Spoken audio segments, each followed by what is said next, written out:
இங்க சத்யான்ற பையனோட அப்பா கஷ்டப்பட்டு ஏதோ கடனோட வாங்கி ஒரு பிரைவேட் ஸ்கூல்ல ஜாயின் பண்ணி விடுறாரு. அவன ஃபர்ஸ்ட் டே ஸ்கூல் போறாங்க. கிளாஸ் ரூம்ல போனா அவனுக்கு எங்க தோணுதோ உட்காருப்பா அப்படின்னு சொல்லிட்டு டீச்சர் சொல்றாங்க. அவனுக்கு பிடிச்ச இடத்த வந்து உட்காந்துக்கிறான். அந்த இடம் பார்த்தா அங்க கௌதம்ன்ற ஒரு பையனோட இடமா இருக்கும். அவனும் கிளாஸ்க்கு வந்துடுறான். அவனும் வந்து சத்யா கிட்ட திமிரா இது என்னோட இடம் பின்னாடி போய் உட்கார அப்படின்னு சொல்லிட்டு சொல்றான். அவனும் திமிரா சொன்னதுனால இவனும் அங்க இருந்து போக முடியாது அப்படின்னு சொல்லிட்டு சொல்லிடுறான்.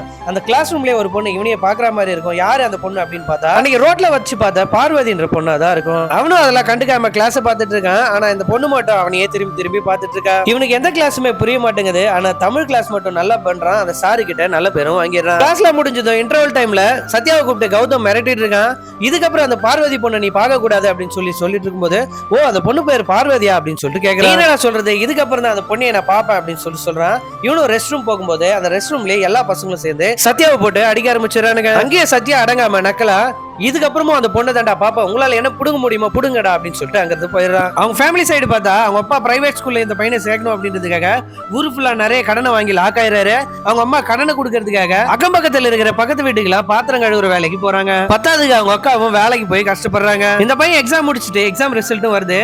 எல்லா சப்ஜெக்ட்லயும் ஃபெயில் ஆயிருப்பான். தமிழ்ல மட்டும் தான் பாஸ் பண்ணிருப்பான். அங்க இருக்கிற டீச்சர்ஸும் இவனை எப்படியாச்சும் பாஸ் பண்ண வைக்கணும் அப்படின்னு சொல்லிட்டு பேந்த முழிக்கிறாங்க. இவனும் அப்பா அம்மா கஷ்டப்பட்டு தான் நம்மள படிக்க வைக்கிறாங்க. இதுக்கப்புறமாச்சும் ஒழுங்கா படிக்கணும் அப்படின்னு சொல்லிட்டு கிளாஸுக்கு போனா அங்க இருக்கிற ஃப்ரெண்ட்ஸ் மச்சான் பார்வதி உன்னதாண்டா பாக்குறா அப்படின்னு சொல்லி அவனையும் ஏத்தி விட்டுறானுங்க. திடீர்னு ஒரு நாள் கௌதம் பார்வதி கிட்ட போயிட்டு நான் உன்னை லவ் பண்றேன் அப்படின்னு சொல்லிட்டு சொல்றான். அதுக்கு பார்வதியும் எனக்கு அதெல்லாம் உன் மேல இன்ட்ரெஸ்ட் கிடையாது அப்படின்னு சொல்லிட்டு சொல்லிடுறா.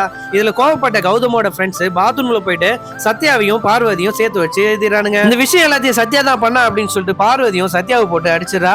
இந்த விஷயம் எல்லாமே ஸ்கூல் பிரின்சிபலுக்கும் தெரிய வருது. உடனே அவங்க பேரண்ட்ஸ் கூப்பிட்டு உங்க பையன் சரியாவும் படிக்க மாட்டான், இந்த மாதிரி ஆக்டிவிட்டிஸும் பண்றான், அது இல்லாத பசங்க கூட சண்டை போடுறான், இது மாதிரி இதுக்கப்புறம் பண்ணானா அவனை ஸ்கூலை விட்டு அனுப்பிடுவோம் அப்படின்னு சொல்லிட்டு சொல்றாங்க.